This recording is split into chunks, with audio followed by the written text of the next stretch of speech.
Boa tarde, meus amigos, minhas amigas. Novamente estamos aqui para uma nova palestra, falando da Casa Caminho da Redenção, aqui de Ji-Paraná, Rondônia.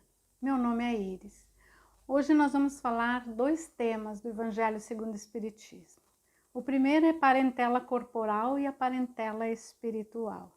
E o segundo, nós vamos falar sobre a ingratidão dos filhos e os laços de família. Então, qual é o objetivo dessa palestra?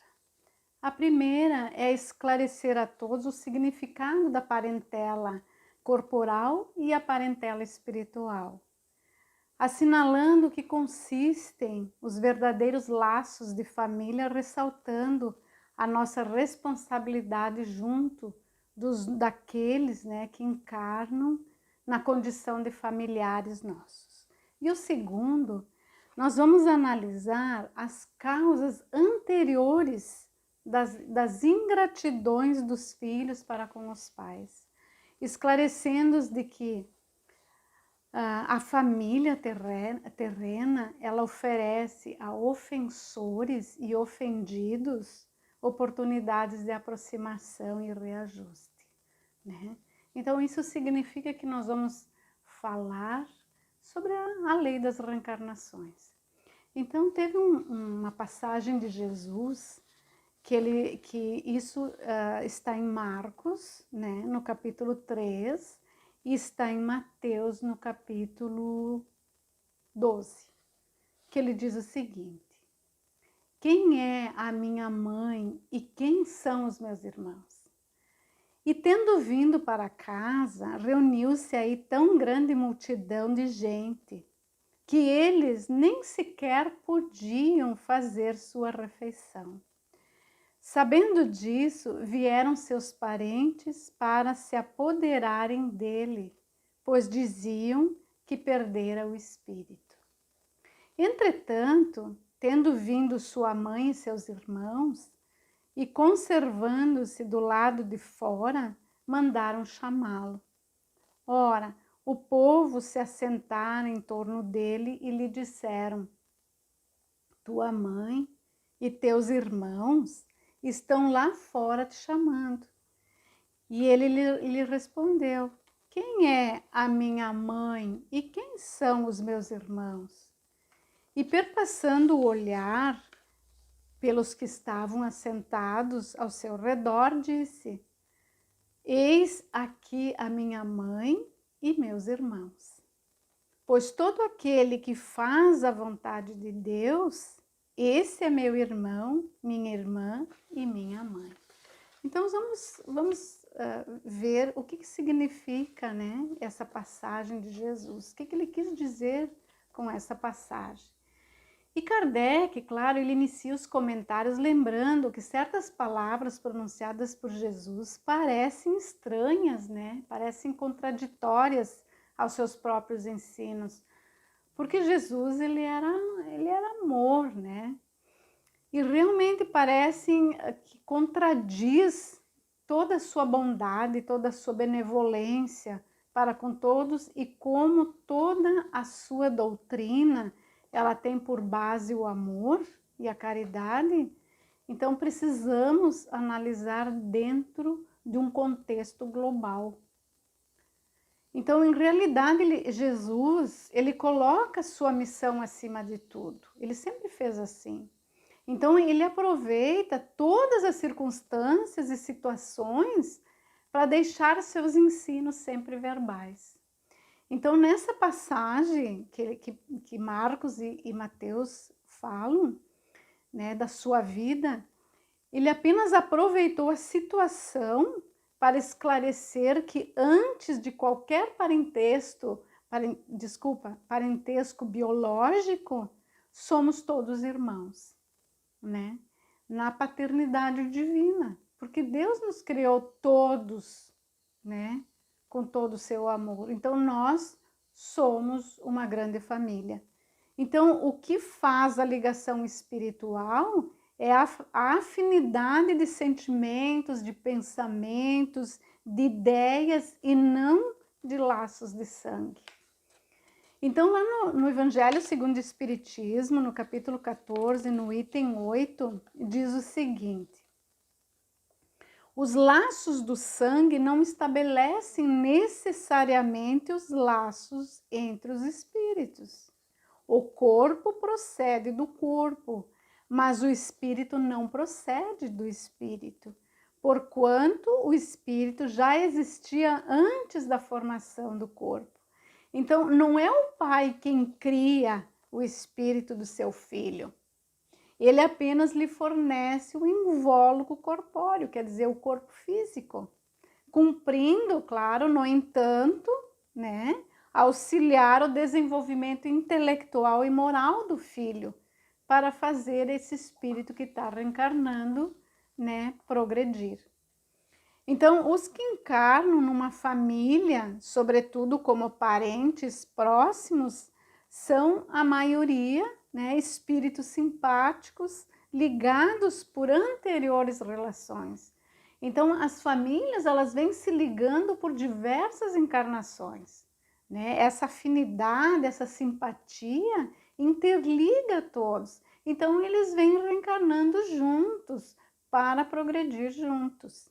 No entanto, né, eles vêm cumprindo, né, o desenvolvimento intelectual e moral dos filhos, né?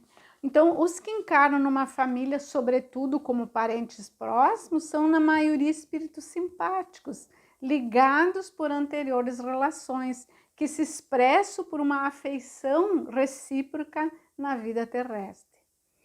Mas também pode acontecer que sejam completamente estranhos uns aos outros esses espíritos, que é o que a gente encontra nos lares, né? São afastados entre si por antipatias igualmente anteriores que se traduzem na Terra por um mútuo antagonismo, quer dizer, uma incompatibilidade que aí lhe serve de provação.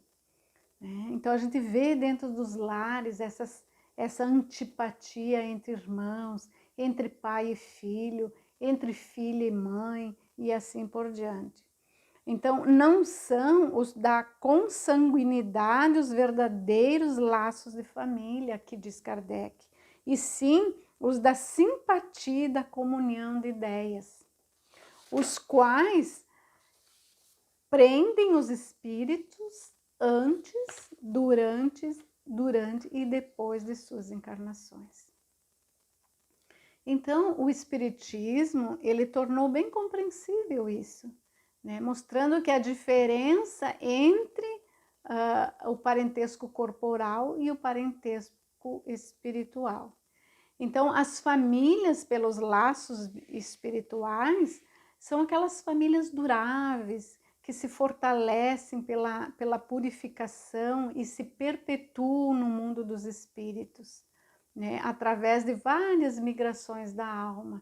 Aquilo que nós vinha falando antes, que são famílias que se unem pelas simpatias, então elas vêm reencarnando diversas vezes e quando retornam ao mundo espiritual, lá elas se unem novamente.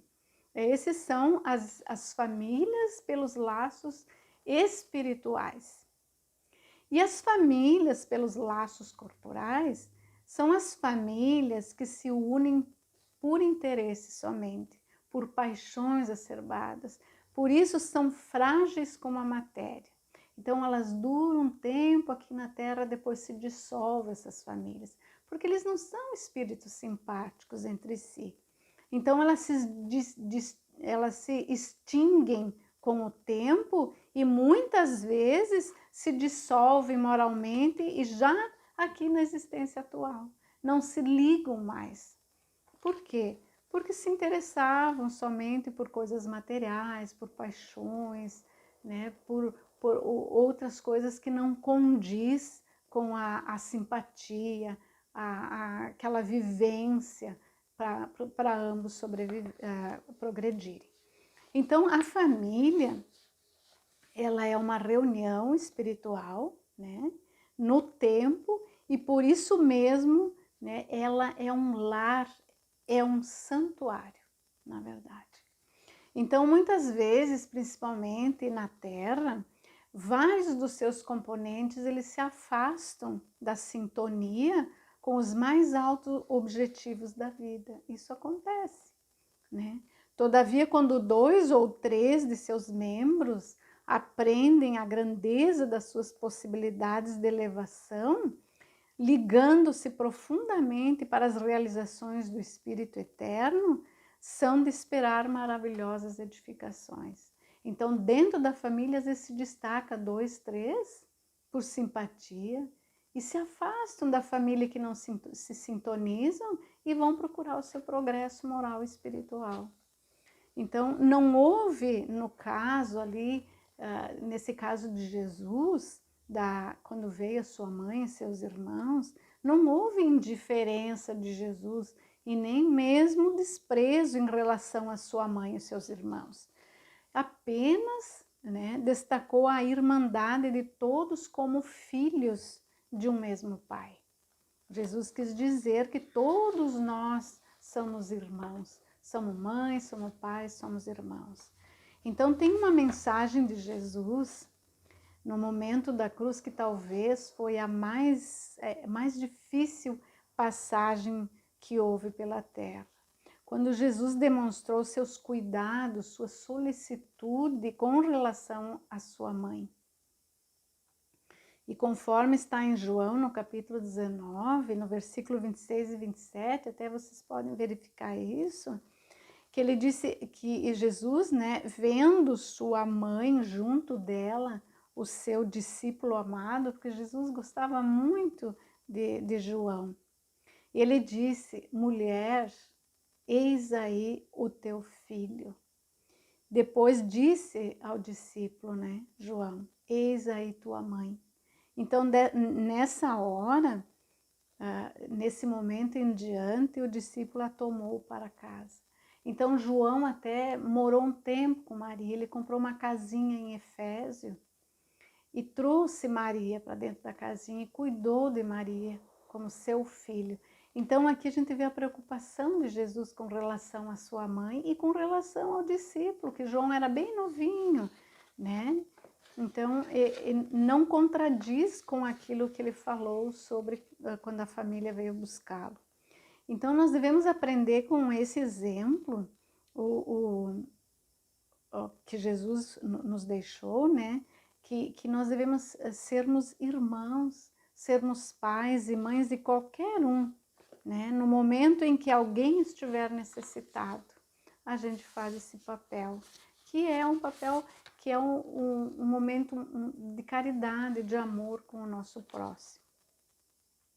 E o segundo que nós vamos analisar é a ingratidão dos filhos e os laços de família.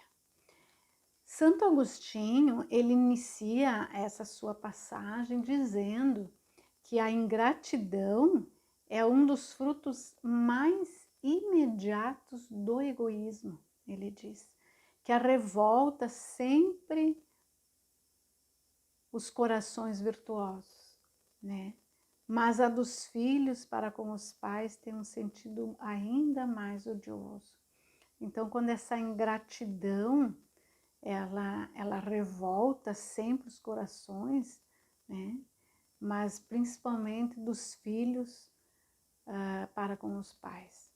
Então, aqui nós vamos analisar as causas e as consequências desse sentimento, afirmando que o Espiritismo ele vem lançar luz sobre esse problema, como em tudo mais. Jesus vem explicar o porquê dessa ingratidão.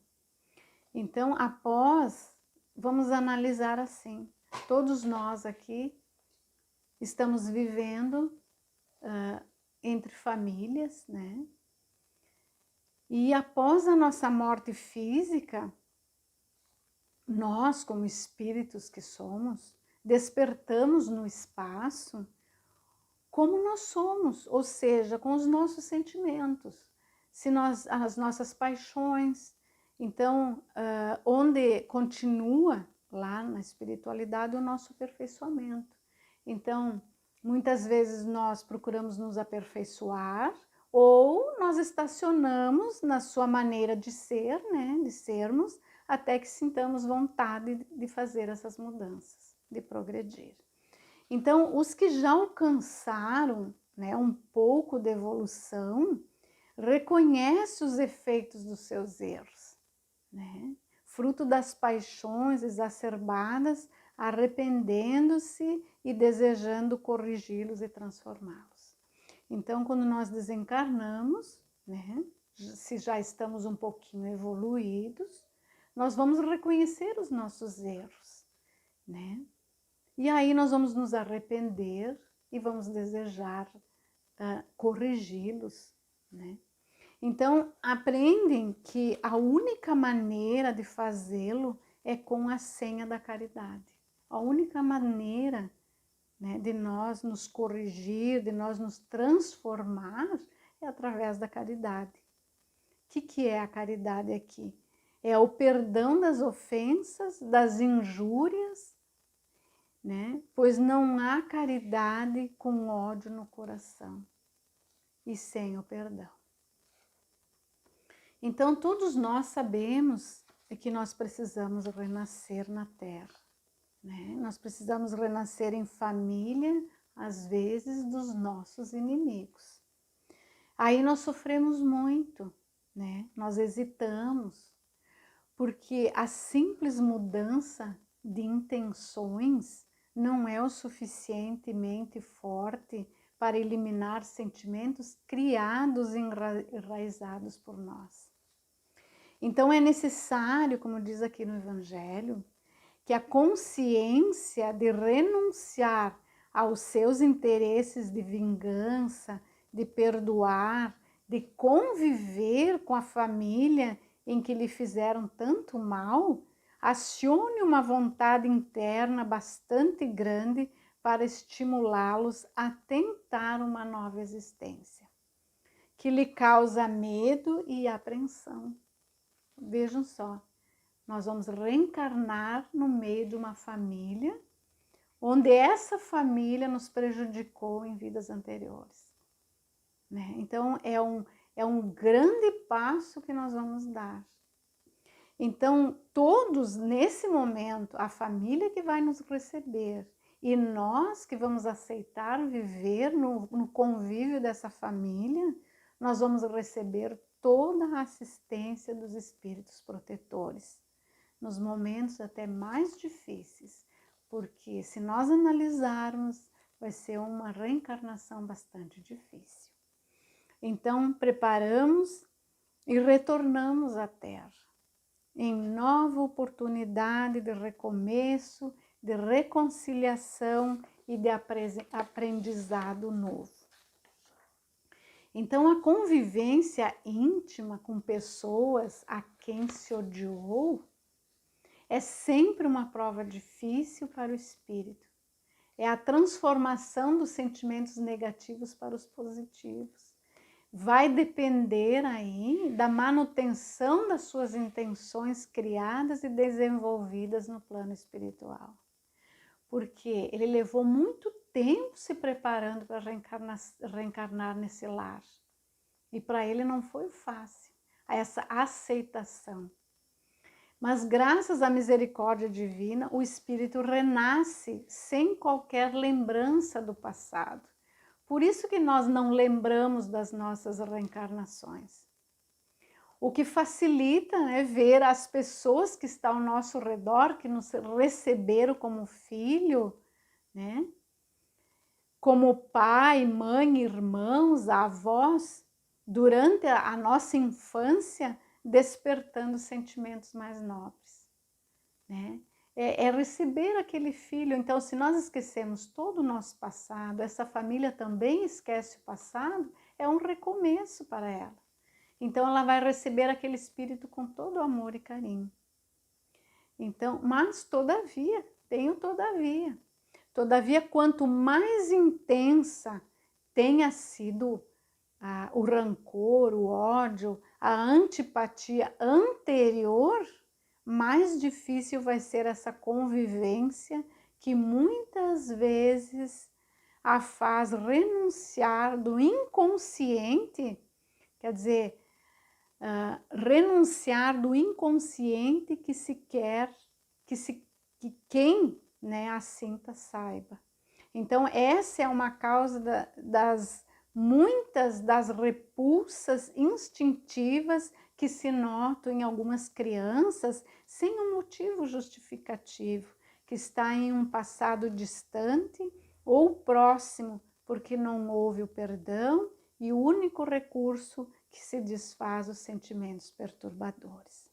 Então, para encerrar essa pequena observação, Santo Agostinho, ele conclama aos espíritas que compreendamos esses fatos, né? Que possamos refletir na sublime missão dos pais no aperfeiçoamento e felicidade futura dos filhos em geral, ressaltando o seu papel educativo a quem seja feita a pergunta, que ele diz: que fizestes da criança confiada à vossa guarda? Se ela permaneceu atrasada por culpa vossa, vosso castigo será o de vê-la entre os espíritos sofredores, quando dependia de vós que fosse feliz. Então, irmãos, a verdade muitas vezes fere, mas sem ela ninguém pode ser feliz. Todo pai, toda mãe tem uma responsabilidade muito grande na medida do seu desenvolvimento espiritual em relação aos filhos. E os pais espíritas mais ainda, pois disse Jesus, muito se pedirá a quem muito recebeu. Então, nós vamos nesse pequeno trabalho, nessa tarefa, que não é tão difícil como podemos pensar. Não exige o saber do mundo, né? O ignorante ou o sábio podem cumpri-la, e o Espiritismo ele vem facilitá-la ao revelar a causa das imperfeições no coração humano. Que assim seja.